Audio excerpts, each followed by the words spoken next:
Muy buenas a todos tecnópatas y amantes de la tecnología, bienvenidos una vez más a The Tech Show. Es verdad que la mayoría de mis vídeos son sobre hardware y software para videojuegos. Sin embargo, como muchísimos sabréis, me dedico a la ingeniería de software y trabajo casi exclusivamente con software libre y con Linux. Así que creo que es mi deber hacer este vídeo, vamos. Existe mucha confusión sobre este tema y os aseguro que en este vídeo os dejaré clarísimo de una vez por todas qué es Linux. Y si no es así, os devolveré un vale por los 10 minutos de vuestra vida que habéis perdido entrega a domicilio en 3 días laborales. Vamos allá. Imaginaros que vuestro sistema operativo es un coche, ¿ok? Windows es un coche, fácil.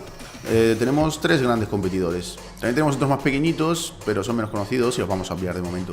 El primer coche es Windows 10, un coche potente que viene preparado para casi cualquier situación, todas sus piezas vienen incluidas y encajan a la perfección. Es ideal para correr en pistas, para trabajos y otro tipo de cosas. Funciona sin más. Tiene de bueno que lo sacas de su caja, lo entiendes y funciona. No tiene ningún tipo de misterio. Luego tenemos macOS. Es estéticamente muy bonito. También viene preparado para funcionar nada más arrancar. Tiene mejor integración con unos dispositivos que con otros. Pero todos sus accesorios, en este caso los programas, la metáfora de accesorio sería programa, son distintos de los que tenemos en Windows. Porque realmente por dentro son coches muy distintos. A nivel de motores, a nivel de todo. Pero vamos, 2 coches acabados que funcionan nada más comprarlos. Modernos y hechos por empresas de gran reputación con un número grande de ingenieros y un gran servicio técnico. Y luego tenemos, bueno, el caos, Linux. A mitad de los años 80, Bill Gates y sus amigos de Microsoft popularizaron MS2 a través de un acuerdo para venderlo en conjunto con algunos de los primeros ordenadores personales. MS2 era muy simple, muy básico, hecho para el uso casero, para que el usuario de calle lo pudiese utilizar sin problemas. No llegaba ni a los tobillos de lo que en ese momento era el gran sistema operativo de los superordenadores, Unix. Unix estaba en todas las universidades, centros de investigación, empresas grandes. Vamos, que esto era realmente con lo que se hacían las cosas en esa época. Pero para mucha gente era más que suficiente este MS2. Era una cosa casera, reducida, bastante fácil. Con los años, justamente gracias a su facilidad, se hizo súper famoso y evolucionó en Windows.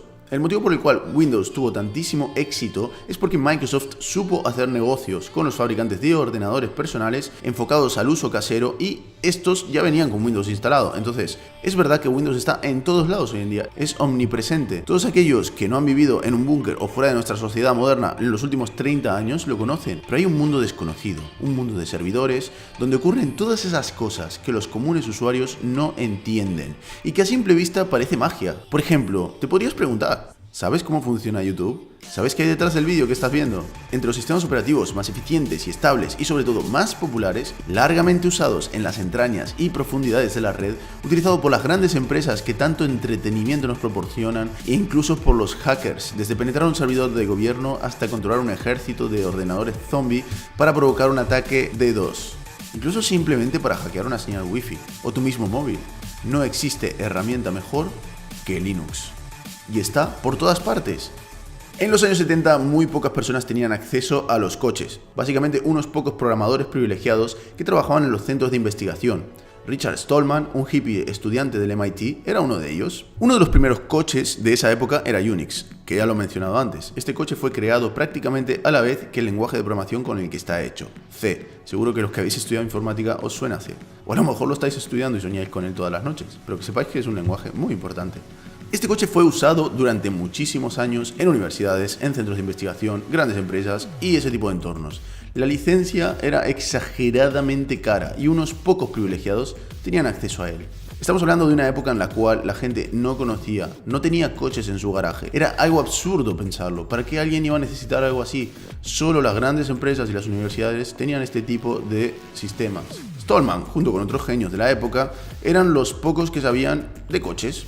Pero realmente, si sabían tanto, es porque eran fanáticos. Dedicaban su vida completamente a ello. Les daba un poco igual el mundo corporativo. Bueno, de hecho odiaban el mundo corporativo, como cualquier hippie en una universidad, ¿no? Ellos veían que los coches que usaban eran terriblemente caros y no estaban de acuerdo. Eran mejores que esa gente. Podían hacer ellos su propio coche, sin tanta pretensión. Crear unos planos de cada pieza y compartirlos entre ellos. Se organizaron y cada uno crearía planos de las distintas piezas y los irían compartiendo entre ellos en su tiempo libre. De esa manera cada uno se podría construir el coche sin necesidad de pagarle a unos cerdos capitalistas que lo único que quieren es el dinero de la gente que no sabe nada de ordenadores. Bueno, coches, perdón. Total, que comenzaron a diseñar cada parte del coche, parte por parte. A nuestro hippie Richard Stallman todo esto le gustó tanto que decidió crear un manifiesto, una corriente y una licencia muy especial de publicación. Esta corriente se llamaba software libre o código abierto, o free software también se le conoce. El nombre que se le puso a este conjunto de planos para el coche que estaban haciendo fue GNU y la licencia GPL o GNU Public License, licencia pública de GNU. Esta licencia es un documento legal creado para cualquiera que quiera publicar cosas de forma gratuita sin que se las pueda robar, revender, reutilizar, etc. La licencia dice que te puedes descargar este código, o sea, estos planos gratuitamente, cambiarlos, compartirlos, hacer lo que tú quieras. Lo que no puedes es lucrarte de ellos, no puedes venderlos. Son de todo el mundo. Wow, ok, espera, ¿me estás diciendo que hay unos frikis que escriben código gratis y se lo regalan a la gente? ¿Qué? ¿De verdad? ¿Qué sentido tiene eso? Y sobre todo, me dices que hoy en día esto se sigue haciendo. O sea, no tiene ni pies ni cabeza. Pues sí, así es. Sí, sí y sí. Los programadores tienen muchos motivos para escribir software libre. El primero es el ego. Los programadores suelen ser personas con una inteligencia superior a la media y en muchos casos les gusta demostrarlo. Crear software y enseñar su código al mundo es una gran forma de hacer ver lo genio y buen programador que eres. El segundo es la reputación. Un programador que crea un programa famoso y gratuito, regala el código y todos pueden ver su trabajo, también gana una muy buena reputación y reconocimiento, obviamente. Vamos, le da caché y le permite pues pedir más dinero o acceder a puestos más elitistas dentro del mundo de la programación. La tercera es para sentirse parte de algo, una comunidad, aportar, recibir. Es bonito. Cuando alguien te regala algo gratis y está bastante currado, pues muchas veces uno tiene ganas de poner su granito de arena. Nos hace sentir parte de algo más grande. La cuarta es para que nuestro software sea mejor. Me explico. Si mucha gente usa nuestros programas porque son gratuitos y están libres y cualquiera se los puede descargar, lo más normal es que si está medianamente bien hecho, pues se lo descarguen, lo prueben, hagan unos cuantos ajustes, lo vayan corrigiendo, mejorando. Si tienen un proyecto parecido, pues se lo bajan y lo mejoran, lo cambian.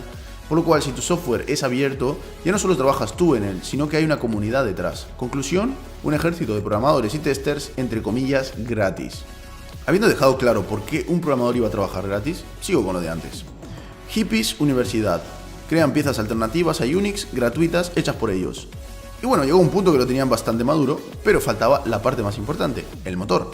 Resulta que en Europa, bien lejos del MIT, un joven llamado Linus desarrolló un motor basado en Minix. Minix era una versión de estudiantes de Unix, ¿vale? En el mundo de los sistemas operativos se le llama kernel, que en inglés significa nuez, haciendo la analogía a la nuez de un fruto, lo que está en medio, vamos. Pero bueno, nuestra analogía sería más bien el motor. Resulta que la comunidad de GNU, que ya estaba creciendo, vieron este plano hecho por Linus. Como este chico finlandés tenía un gran ego, pues le puso su nombre, le cambió la S por una X para que hiciera un poco de referencia a Unix y así nace Linux. Linux es un kernel, un motor, una pieza más que por sí sola no hace nada. Los nerds de aquella época aprovecharon ese motor para el coche GNU y así nació el primer Frankenstein, el GNU Linux. Este coche tenía de todo, pero una de las mejores cosas es que cada uno se lo podía montar, modificar, todo gratis, y se volvió muy popular entre los frikis de la informática de principios de los 90.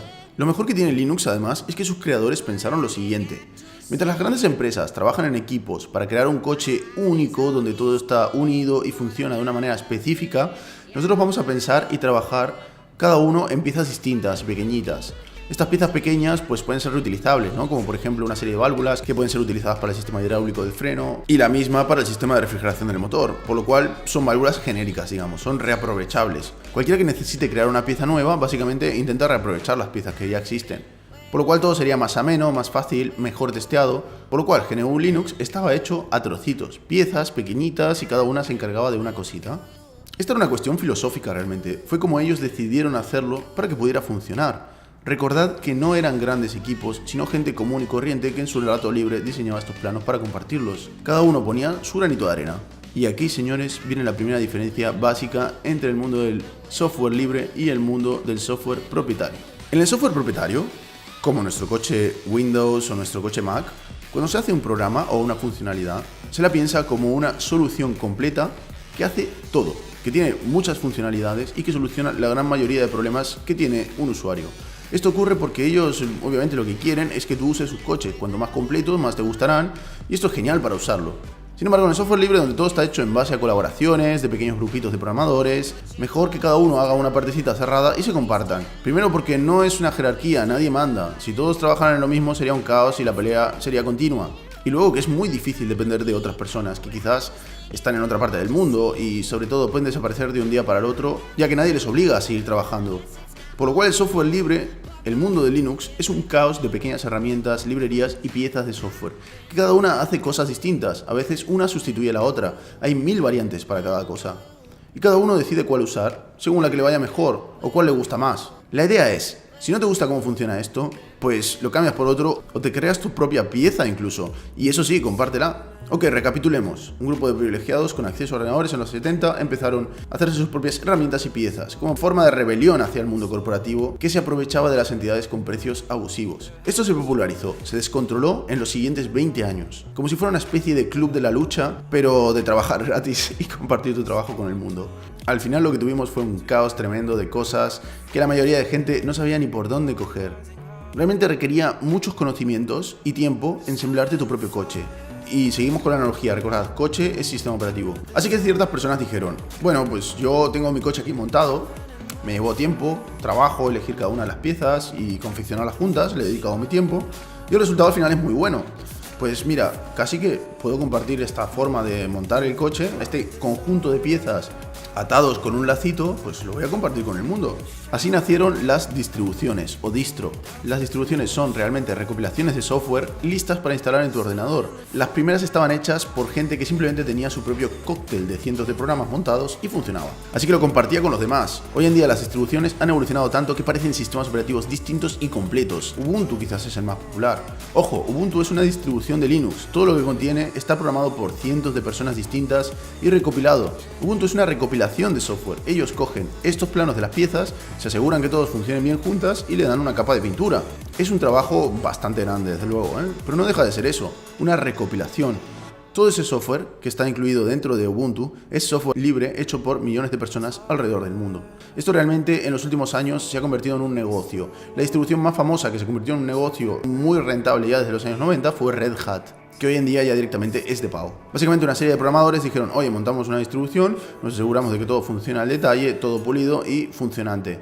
Vamos, que es una alternativa muy sólida al software de servidores creados por IBM, Microsoft y demás. Entonces, lo damos gratis. Vamos, tampoco es que lo podamos vender, ¿no? Porque tiene esta licencia que no permite venderlo. Pero lo que sí hacemos es, te lo instalamos, te lo configuramos, te enseñamos a usarlo, te arreglamos los problemas, vamos, todo lo que sean servicios y mantenimiento. Esto para las empresas es genial, porque se ahorran unos costes brutales en licencias, ya que el software es gratis, básicamente, o sea, no tienen que pagar nada. Y solo tienen que pagar los servicios, que, a ver, los tendrían que haber pagado igualmente. Por eso el software libre es un gran negocio también. Por último, grandes empresas como Intel, Google, Facebook, IBM, también se subieron al carro del open source. De hecho, IBM son uno de los contribuyentes más importantes al kernel de Linux. ¿Por qué? Es absurdo, ¿no? ¿Un equipo de gente trabajando gratis? ¿Para nada? Pues sí.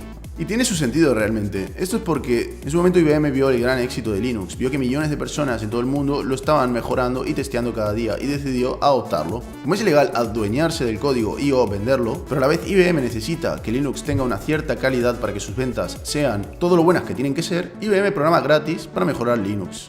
Intel también hace lo mismo. En los últimos años ha ocurrido algo sorprendente incluso. Google cogió Linux, lo adoptó para los móviles y así nació Android. No lo sabía, ya que no. Android es una distribución de Linux en parte, pero su motor, su corazón es Linux. Vamos, que Linux está en unos cuantos sitios. ¿Pero en cuántos? Buah, ni te lo imaginas. Primero que nada, la mayoría de Internet corre bajo Linux. La mayor parte de las webs, servidores, bases de datos, nodos de red, servidores de juegos online, aplicaciones, etcétera, etcétera, etcétera, todo esto es Linux. Es una solución económica, ligera, muy estable, que no consume muchos recursos, sobre todo extremadamente configurable. Cada pieza, por pequeña que sea, es reemplazable, lo cual lo hace ideal para software avanzado, como lo son todos aquellos que están en la nube. Aparte de eso tenemos Linux en Android y en muchísimos otros sistemas que no son ordenadores, pero el más famoso sin duda es Android. Vale, ok, Linux se ha popularizado, en su momento hubo esta tendencia de trabajar gratis y tal, regalar tu código, todo esto, pero bueno, supongo que estará desapareciendo, ¿no? Te voy a contar unas cuantas cosas que son open source y que te suenan. OpenGL, una librería gráfica open source para correr juegos en 3D. Muchísimos juegos funcionan con esta librería, por decirte uno, el nuevo Doom. Counter-Strike y los juegos de Valve también lo hacen. Es la alternativa libre a DirectX de Microsoft. Y es lo que se usa para gráficos 3D en Mac, en Linux y en cualquier sistema fuera de Windows. Y es 100% open source. Te lo puedes bajar, modificar y usar. Vale, vamos con otro. ¿Te suena este símbolo? Google Chrome, ¿verdad? Ese navegador que estás usando. Resulta que Google Chrome está basado en Chromium, un proyecto open source basado en muchísimos pequeños paquetes como WebKit o V8. Lo que hace Google es coger los planos de Chromium y prepara una bonita versión para Windows, Mac y Linux llamado Google Chrome. Pues eso básicamente es Google Chrome. Firefox, pues más de lo mismo, open source. Ok, no te impresiona, dices. Android, Google Chrome, Linux, Firefox, la mayoría de servidores de internet. ¿No te impresiona? Va, pues te digo más. Google es una empresa que trabaja casi exclusivamente con Linux. Entre sus lenguajes principales, porque usan muchos, tenemos Python y Go, dos lenguajes 100% open source. Utilizan bases de datos MySQL, que también son 100% open source, y muchísimas tecnologías más. Ok, YouTube, una compañía que pertenece a Google, funciona todo gracias a open source. Mucha parte de su código está hecho en Python. Utilizan base de datos MySQL y servidores Linux. Todo esto está muy simplificado, no me voy a poner a explicar ahora cómo funciona todo YouTube. Instagram, Python. Pinterest, Python. Skyscanner, Python. Dropbox, Python. Incluso Spotify está completamente basado en código open source, en concreto una vez más Python. Pero bueno, hay muchos otros más. Vamos, el open source está en todas partes y no solo es Python, también tenemos PHP, el lenguaje en el cual está hecho Facebook y la mitad de internet. WordPress, por ejemplo, también está hecho en PHP, tenemos Ruby, tenemos Perl y cientos de otros lenguajes. Os digo los ejemplos de Python porque principalmente es mi especialidad. Volviendo a la metáfora del coche, tenemos Windows, tenemos macOS y por último tenemos GNU Linux y todo el mundo open source, que por simplicidad simplemente se le llama Linux. Y con todas estas piezas, unos cuantos crean recopilaciones y les ponen un nombre y una estética y se le llama distribuciones, ¿vale? Vamos, que vivimos en un mundo de open source. Hoy en día es una parte importante en nuestras vidas y ha cambiado el mundo profundamente. En cuanto a Linux, ¿debería instalarme alguna distribución en mi ordenador? Pues no sé qué decirte, la verdad. Linux tiene sus pros y sus contras. Mientras que Windows está preparado por Microsoft con el objetivo de ser el mejor sistema operativo del mundo y tiene unos objetivos y direcciones más o menos claras, y pasa lo mismo con Apple, que está pensado para que los Macs pues sean los mejores que pueden ser. Linux pues va dando tumbos. Depende mucho de las cosas que se van necesitando. Hay muchas cosas que están obsoletas porque a nadie le interesa seguirlas. Otras que no acaban de ir a la primera, quizás su interfaz gráfica, que bueno, hay cientos de interfaces gráficas, no es fácil para todos los públicos. Está hecho un poco a gusto de quienes le dedican su tiempo o las empresas que les dedican esfuerzo para sacar provecho.